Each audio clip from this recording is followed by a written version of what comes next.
Sabemos que Jesús enseñó y enseñó mucho, pero ¿cuál era ese mensaje? El mensaje se puede resumir: el reino de Dios se ha acercado. Pero ¿qué quiere decir con que el reino de Dios? Bueno, de entrada, ¿qué quiere decir el reino de Dios? Y luego, ¿qué quiere decir con que se ha acercado? Todo esto genera una serie de preguntas que vamos a tratar de responder en esta sesión. Vamos entonces a Marcos capítulo 1, versículo 14. Después que Juan había sido encarcelado, Jesús vino a Galilea predicando el Evangelio de Dios. ¿Cuál es ese Evangelio de Dios? Versículo 15, el tiempo se ha cumplido, decía, y el reino de Dios se ha acercado. Ese es el Evangelio, que el reino de Dios se ha acercado. Arrepiéntanse y crean en el Evangelio, en estas buenas noticias. Entonces, fíjate que es casi lo mismo que lo que Juan estaba predicando. Arrepiéntanse, el reino de los cielos se ha acercado. Pero, ¿en qué sentido se ha acercado? ¿Y qué cosa es el reino de Dios? El reino de Dios, podríamos decir, desde Génesis 1 al 2 quizás, es el reinado de Dios sobre toda la creación. Es decir, Dios reina sobre todas las cosas. Dios es rey. Y en muchos sentidos, esto es cierto. ¿Y por qué digo en muchos sentidos y no en todos? Porque claro, hay un reino opuesto, un reino de las tinieblas, un reino que se opone al reino de Dios. Entonces, nosotros tenemos que definir, claro, el reino de Dios es el reinado de Dios sobre todas las cosas. Pero en un sentido estricto, vemos que en el Nuevo Testamento se habla de un reino que viene. Así que no solamente es un reino que está presente siempre, es un reino que va a venir. Eso es un poco extraño. Por ejemplo, Mateo 6:10, Jesús enseña a orar: venga tu reino. ¿Venga tu reino? Y podríamos ocupar el paralelo, aunque ya veremos este pasaje con detalle, pero podríamos decir: hágase tu voluntad. Es lo mismo que venir su reino, claro, porque si Jesús es rey, si Dios es rey, entonces su voluntad va a ser hecha en ese territorio donde está reinando. Entonces, venga tu reino, es decir, Dios, quiero que reines en la tierra como en el cielo. Podríamos decir que de eso se trata. Pero de todas formas, sigue la incógnita. ¿Cómo es que ese reino va a venir? Mateo, capítulo 7, más adelante en el Sermón del Monte, Jesús está diciendo: muchos me dirán en aquel día. ¿Muchos me dirán en aquel día? ¿Cómo? Fíjate cómo empieza el versículo 21. No todo el que me dice Señor, Señor, entrará en el reino de los cielos. O sea que el reino de los cielos de entrada es algo donde hay que entrar. Hay muchos pasajes acerca de eso que no vamos a ver con detalle en esta ocasión. Ya los veremos en su oportunidad. Pero de entrada podemos afirmar que hay un acceso al reino de los cielos. Hay gente que entra y hay gente que no. Y eso se va a manifestar en aquel día. Entonces, la entrada tiene consecuencias en un día final, un día cuando el reino, podríamos decir, que llega. Entonces, podemos decir que el reino de Dios es la esfera donde Dios gobierna, pero un día, así como gobierna en los cielos, va a gobernar también en la tierra, en una tierra caída debido al pecado. Entonces, el reino de los cielos, el reino de Dios, reino de los cielos es en Mateo, reino de Dios, podemos afirmar, es futuro en muchos sentidos y al mismo tiempo es una esfera donde Dios está reinando. Pero dice, fíjate ahora, se ha acercado, y esta palabra es muy interesante. En griego, esta palabra puede decir que está cerca, pero todavía no está aquí, o que ya está aquí, que está como si estuviera a la mano.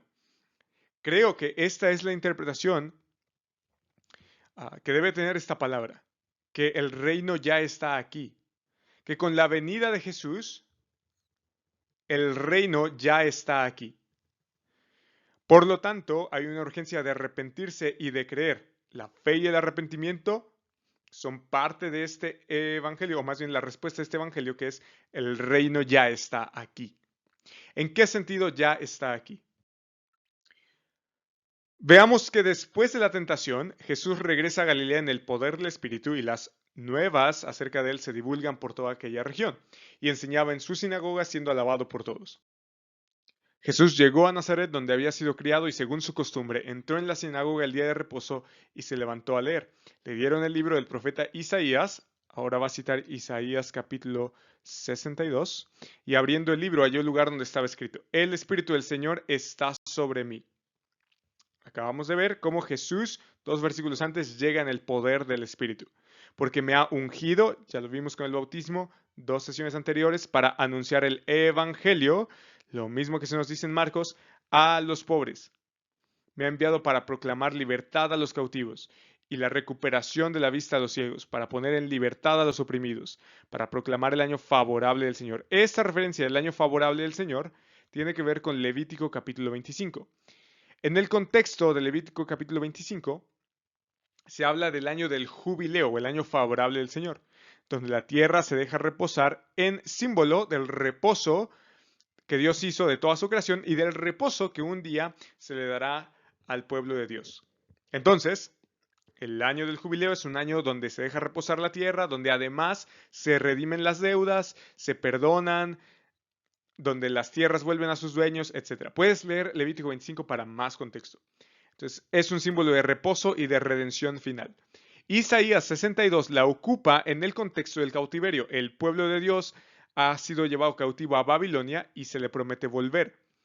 Él va a volver y se utiliza el símbolo del año del jubileo porque van a entrar en un reposo definitivo y en una salvación definitiva. Al mismo tiempo que se perdonaban las deudas en el jubileo, cuando el pueblo de Dios vuelva, se le perdonarán los pecados. Al mismo tiempo que la tierra se dejaba reposar en el año del jubileo, también el pueblo de Dios va a reposar en la tierra prometida. Esa es la idea del año favorable del Señor. Eso es lo que Jesús está proclamando. Ahora, el año favorable del Señor también se va a ocupar después en los profetas para hablar del día del Señor. El día del Señor es un periodo que parte en dos, o más bien, es un evento que parte en dos la historia. Entre el siglo presente y el siglo venidero. El día del Señor parte en dos y trae justicia para sus enemigos y paz a el pueblo de Dios. Entonces la idea es esa. El año favorable del Señor es la redención final de su pueblo y el descanso definitivo. Eso es lo que viene a proclamar Jesús. Y podríamos decir que entonces Lucas nos está llevando al concepto del reino de Dios en términos del Antiguo Testamento citando a Isaías. Pero fíjate cómo Jesús se salta, si tú lees Isaías 62, el día de la venganza de nuestro Dios. Eso va aquí. Y Jesús no lo cita. Jesús se detiene en este versículo. No dice el día de la venganza de nuestro Dios. El día del Señor que va a traer venganza para sus enemigos no está aquí en la proclamación del Evangelio. Así que Jesús ve la llegada del reino no como un reino militar o un reino militar o déspota, donde él va a gobernar con vara de hierro y vengarse de sus enemigos. No, al menos no todavía. Él lo ve como un reino donde se gobierna a través de anunciar el Evangelio a los pobres, proclamar libertad, recuperación de la vista en los ciegos, poner en libertad a los oprimidos. Y si recuerdas nuestra sesión de Juan el Bautista llega en un momento dado a preguntarle a Jesús, oye Jesús, ¿eres tú o esperaremos a otro? Porque no veo que el día de la venganza de nuestro Dios esté presente.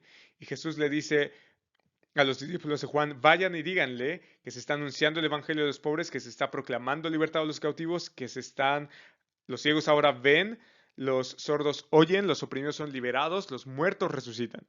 Y entonces Juan nos dice, pero los evangelios lo dejan ver, Juan entiende que verdaderamente el reino de Dios no es todo lo que espera.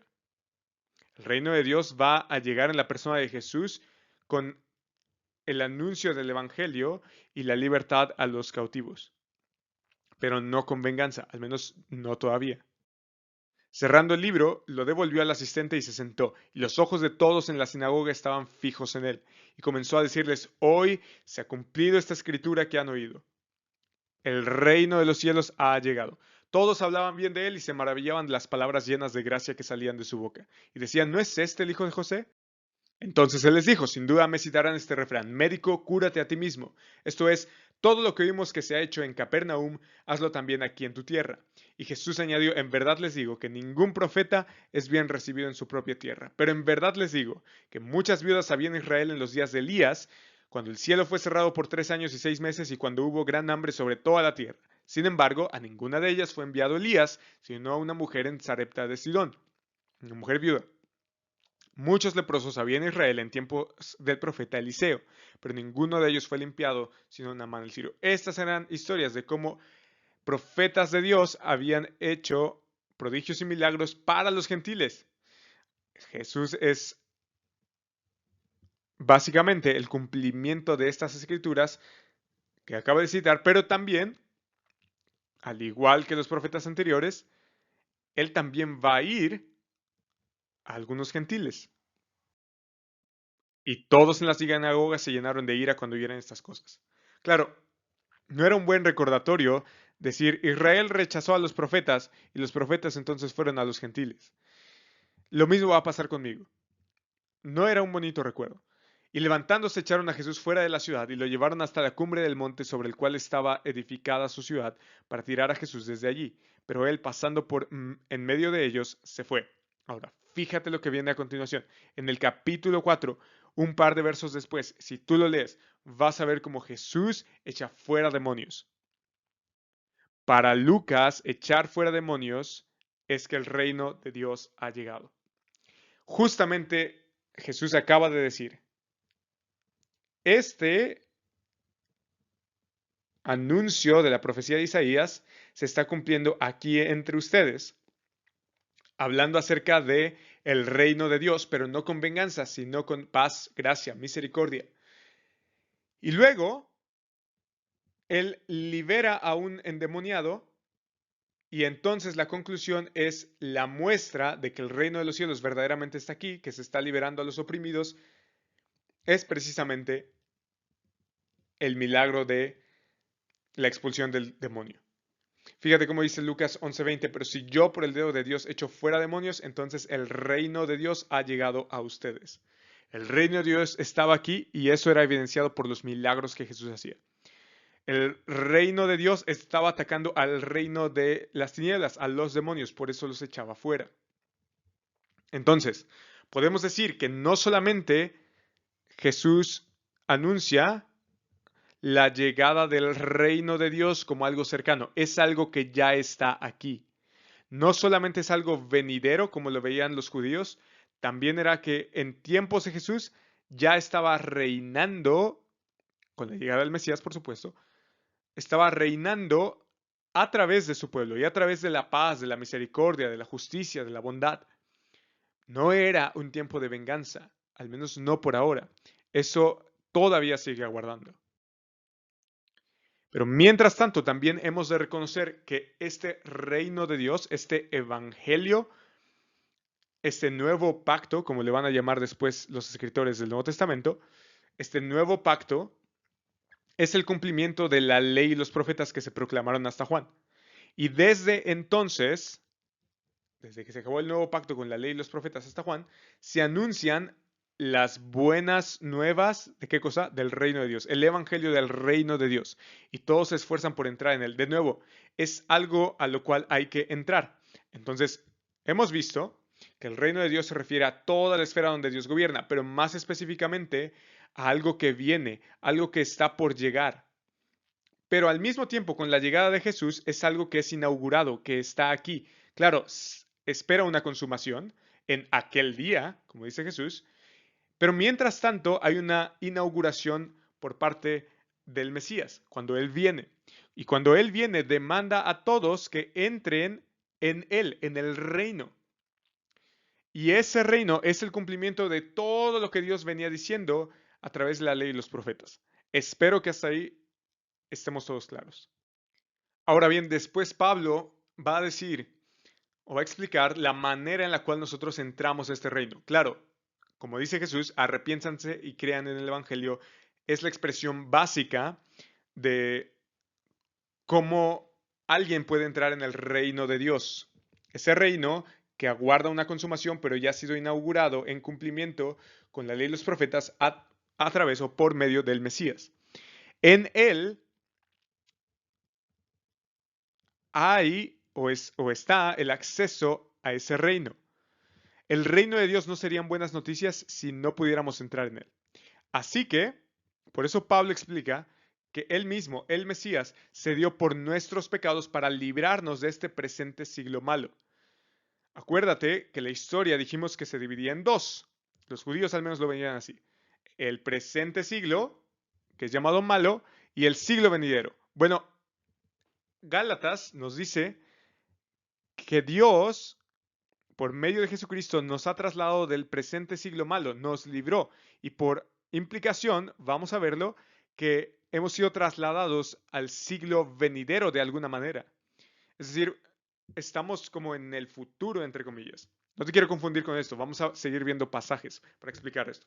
Pero conforme a la voluntad de nuestro Dios y Padre. Entonces hemos sido librados de este presente siglo malo a través del Mesías.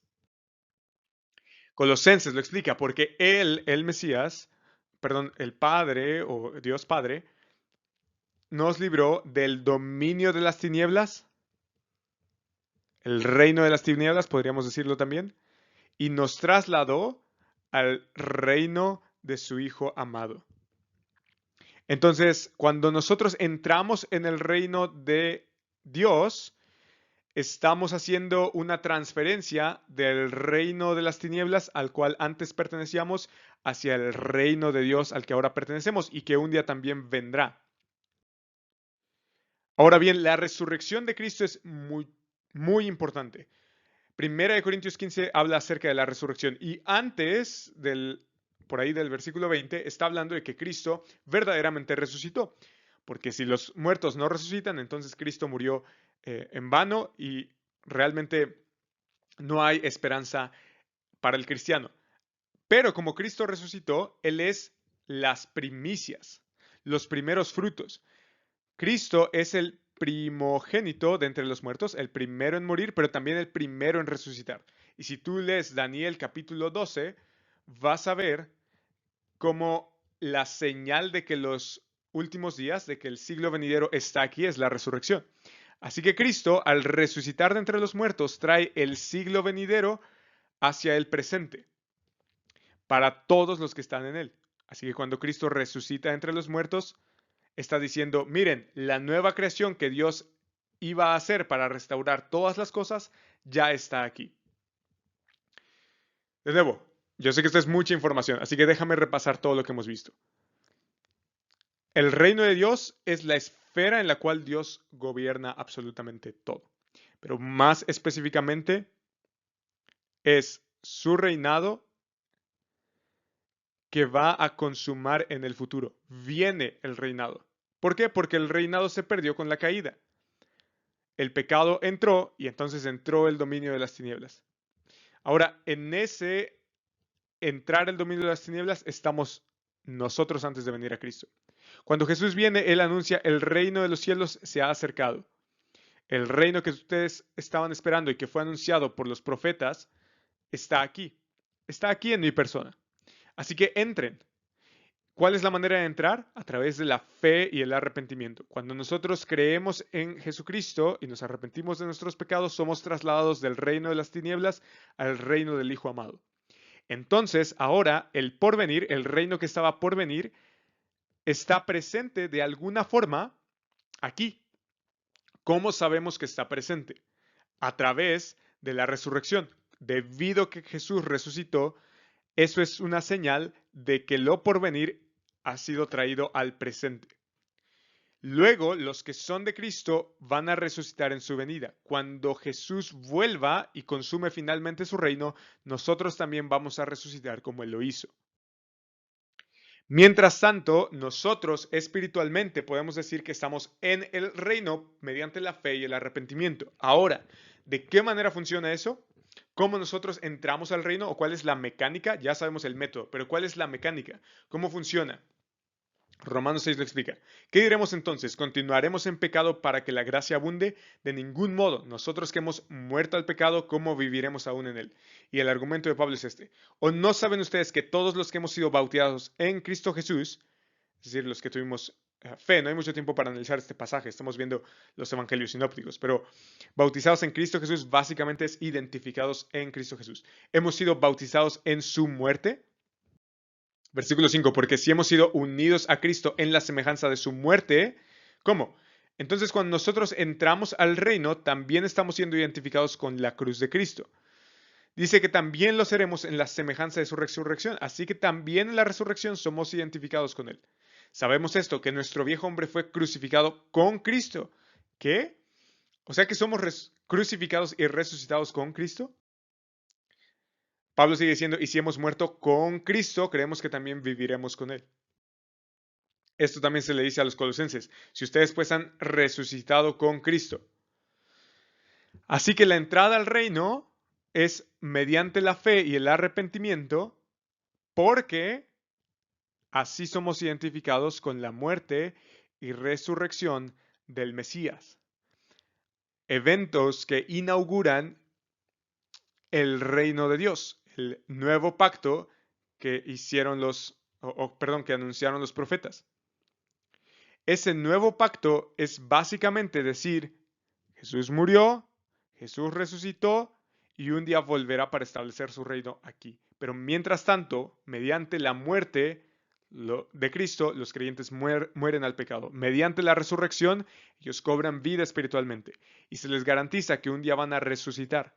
Pero mientras tanto, viven en ese reino como una nueva creación que un día va a ser consumada cuando Cristo reine. Esa es la idea detrás de 2 Corintios 5:17. Por lo tanto, si alguno está en Cristo, ya vimos que eso es identificarse con todo lo que Él hace y con todo lo que Él es, su muerte y su resurrección, es una nueva creación. Nueva creación. La creación que se perdió en Génesis y que va a ser traída por el reino de los cielos o el reino de Dios en el futuro y que Jesús estaba anunciando, puede ser una realidad presente en mi vida y en tu vida mediante la fe. Lo viejo ha pasado, ha llegado lo nuevo. Y Romanos 13 dice, y hagan todo esto conociendo el tiempo que ya es hora de despertarse del sueño, porque ahora la salvación está más cerca de nosotros que cuando creímos. Claro, porque el reino de los cielos se ha acercado, está aquí, pero un día vendrá a ser consumado mediante la segunda venida de Cristo. Segunda de Timoteo 4:18, el Señor me librará de toda obra mala y me traerá a salvo a su reino celestial. De nuevo, el reino se presenta, claro, como algo que ya llegó, algo a donde podemos nosotros entrar mediante la muerte y resurrección de Jesucristo, con fe y arrepentimiento, y también un día nos traerá a su reino celestial cuando Él vuelva. Y lo único que podemos decir es como termina Pablo. A Él sea la gloria por los siglos de los siglos. Amén. Amén. Entonces, pensemos un poco en las implicaciones que esto tiene en la predicación de Jesús. Jesús predica que en conformidad con todos los profetas del Antiguo Testamento, la esfera de dominio está presente ahora en la tierra, lo que una vez se perdió en Génesis. Jesús está como rey aquí en la tierra y a través de hacer milagros, señales, prodigios, liberar a endemoniados, sanar enfermos, resucitar muertos, todo eso es señal de que Él verdaderamente es el rey que viene a renovar todas las cosas. Y un día Él las renovará cuando su reino se consume, pero mientras tanto ya está inaugurado. Mediante su muerte y su resurrección, todos los que crean y se arrepientan van a poder entrar en ese reino, porque van a estar identificados con el rey. Cuando nosotros estamos en Cristo, estamos en el rey o en el reino. Entonces, esperamos con ansias que el reino venga, pero mientras el reino viene, nosotros estamos trayendo la nueva creación aquí en el siglo presente, porque hemos sido trasladados del presente siglo malo, del reino de las tinieblas, al reino de su Hijo amado. Entonces, podemos afirmar que el mensaje de Jesús es el reino de Dios. Y este es un tema que va a cobrar mucha importancia en el resto del relato de los evangelios sinópticos.